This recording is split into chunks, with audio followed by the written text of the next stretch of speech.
अस्सलाम वालेकुम स्टूडेंट्स, आपने एनटीएस नेट का टेस्ट देना है और उसकी आप तैयारी कर रहे हैं जिसके अंदर क्वांटिटेटिव रीजनिंग के एमसीक्यूज आते हैं और ये तकरीबन 20 एमसीक्यूज आते हैं। अगर आपने एनटीएस नेट का टेस्ट देना है तो उसके अंदर तकरीबन जो सेकंड वाला पोर्शन है वो क्वांटिटेटिव रीजनिंग का होता है और उसके अंदर जो 20 एमसीक्यूज हैं वो पूछे जाते हैं। तो आज की इस वीडियो के अंदर आपको कुछ क्वेश्चंस बताए जाएंगे, सिर्फ आंसर नहीं बताया जाएगा, उसका हल करने का तरीका भी बताया जाएगा। यानी इस तरीके से आपके पेपर में इस मेथड वाला कोई भी क्वेश्चन आ जाएगा तो आप उसको हल कर सकेंगे इजीली। और ये जो क्वेश्चन है ये पास्ट पेपर से लिए गए हैं ताकि अगर इनमें से भी कोई क्वेश्चन आ जाए आपके पेपर में तो आपके लिए बहुत आसानी हो। तो इसमें देखेंगे कि x प्लस 1/x की वैल्यू दी हुई है तो हमने x स्क्वायर प्लस 1/x की वैल्यू फाइंड करनी है। इसी तरह जो नेक्स्ट वाला क्वेश्चन है वो क्यूब वाला है जिसमें उन्होंने x माइनस 1/x की वैल्यू दी हुई है और ये इसका हमने x cube minus 1/x cube इसकी वैल्यू हमने खुद बतानी है। तो इसी तरह जो आगे हमारे पास क्वेश्चन नंबर 3 है उसके अंदर देखें 15% का उन्होंने फूड बताया हुआ है तो हमने 5% अगर रिमूव कर दिए तो कितनी फूड रह जाएगी कितने दिनों के लिए वो हमने बताना है। इसी तरह क्वेश्चन नंबर 4 है जिसके अंदर एक डजन बनाना की कीमत हमारे पास 60 है तो हमने 20 की बतानी है। ये तो इस वीडियो के अंदर आपको इन तमाम क्वेश्चंस को डिटेल से बताया जाएगा। ये पास्ट पेपर से लिए गए हैं क्वेश्चंस, तो इनको हल करके आप अपने टेस्ट को इजीली क्रैक कर सकते हैं। यानी इस मेथड से आप अपने जो पेपर होगा उसके अंदर के एमसीक्यूज को इजीली आसानी समझ सकेंगे।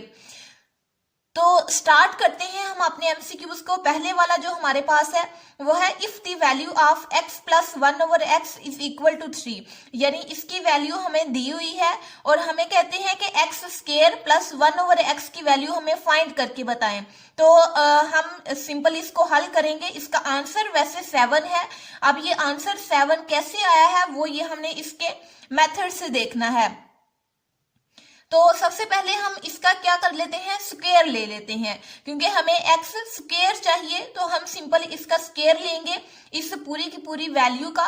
जब हमने इसका स्क्वायर लिया तो हमें याद आ गया एक फार्मूला जो कि हमने अपनी मैट्रिकुलेशन के अंदर पढ़ा था कि a प्लस बी का स्क्वायर। जब हम ये फार्मूला ओपन करते हैं तो हमारे पास इस तरह की कोई चीज आ जाती है जिसमें a का स्क्वायर प्लस बी का स्क्वायर प्लस 2ab ये इस तरीके से हमारे पास आ जाता है। तो जब हमने इसका स्क्वायर लिया तो हम इसको भी इसी तरह ओपन करेंगे।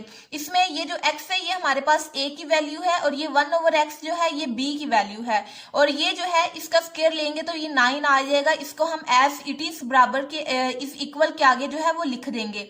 तो जब हमने इसको ओपन किया a का स्क्वायर यानी x स्क्वायर प्लस b का स्क्वायर यानी 1/x स्क्वायर प्लस 2ab ये दो कुलिये का आ गया और a की वैल्यू हमने लगाई फिर b की वैल्यू लगाई। तो हम इसको कट कर देते हैं क्योंकि ये मल्टीप्लाई हो रही हैं तो ये कट हो जाते हैं। तो इसको जब हमने नीचे लिखा तो हमारे पास क्या चीज रिमेनिंग है, x square plus 1/x square plus 2 ये वाला 2 क्योंकि ये तो कट हो गया ना, ये 2 और 1 के साथ मल्टीप्लाई होगा तो 2 ही रहेगा और 3 को 3 से मल्टीप्लाई करें तो 9 आता है। ये हमने इतना लिख लिया। अब हमें सिर्फ चाहिए x square plus 1/x square की वैल्यू। तो ये जो 2 है ये जब इस इक्वल के इस साइड पे जाएगा तो ये माइनस का साइन हो जाएगा। तो जब हमने इसको माइनस किया तो हमारे पास 7 आ गया। तो हमें पता चल गया कि x स्क्वायर प्लस 1/x जो है इसकी जो वैल्यू है वो हमारे पास 7 है। इस तरीके से आपके पेपर में कोई भी क्वेश्चन आ जाता है जिसके अंदर आपने एक की वैल्यू दी हो और आपने स्क्वायर के अंदर उसकी वैल्यू फाइंड करनी हो तो आप ये वाला फार्मूला याद करके तो उसके स्क्वायर की वैल्यू फाइंड आउट कर सकते हैं। इसके बाद हम क्वेश्चन नंबर 2 की तरफ देखते हैं।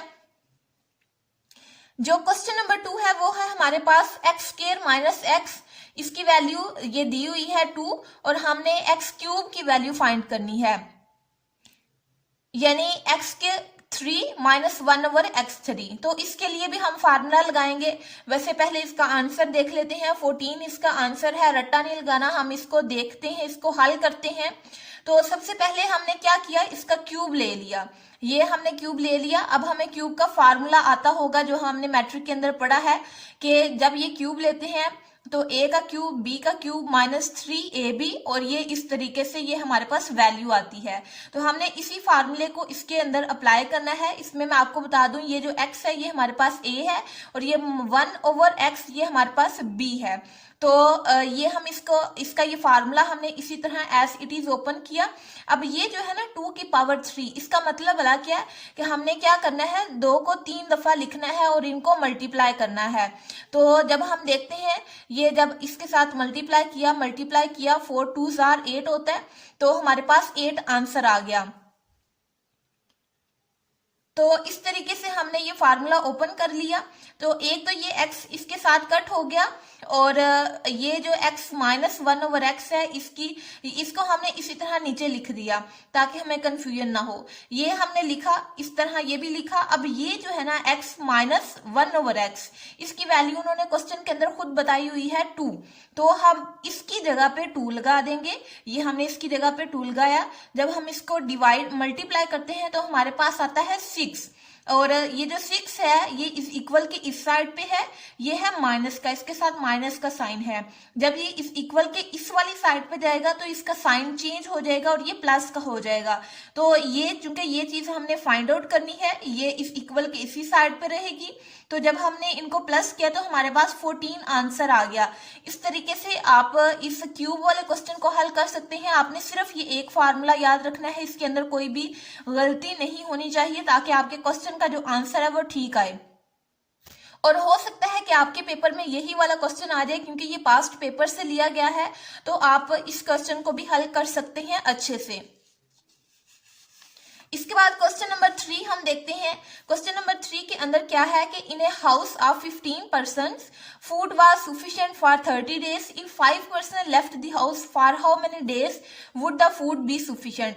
यानी सिंपल आपको समझाती हूँ कि एक घर है जिसके अंदर 15 लोग रहते हैं और उन 15 लोगों के लिए 30 दिन की जो फूड है वो पड़ी हुई है। अब कहते हैं कि उनमें से जो 5 लोग हैं वो उन्होंने घर को छोड़ दिया है। अब हमें ये बताएं कि यही जो फूड है, क्योंकि फूड तो वो अपने पास अपने साथ नहीं लेके गए, फूड वहीं पड़ी हुई है, तो जो 15 लोगों के लिए 30 दिन की फूड थी, अब 5 चले गए हैं, तो अब वो कितने दिन तक खा सकेंगे उस फूड को। तो इसका आंसर है 45 डेज। तो वैसे अब हम इसको हल करके देखते हैं। इसको हल करने के मेथड्स स्टेप्स हैं 2-3, जिसके अंदर पहले वाला स्टेप ये है कि जो टोटल फूड यूनिट्स हैं पहले हमने उनको देखना है। यानी 15 पर्सन है, 30 डेज हैं। जब हमने इनको डिवाइड किया तो हमें पता चला कि 450 यूनिट्स हैं।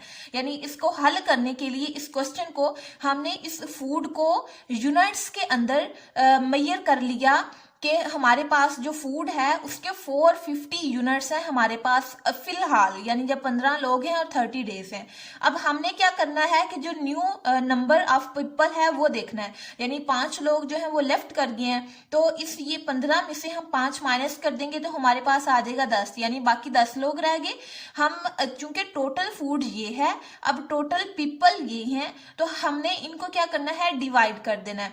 450 को 10 पे डिवाइड करेंगे तो हमारे पास 45 डेज आंसर आ जाएगा। अब हमने इसको डिवाइड ही क्यों किया है, क्योंकि हमारे पास 450 फूड के यूनिट्स हैं, ये हमारे पास फूड के यूनिट्स हैं और इतने लोग हैं।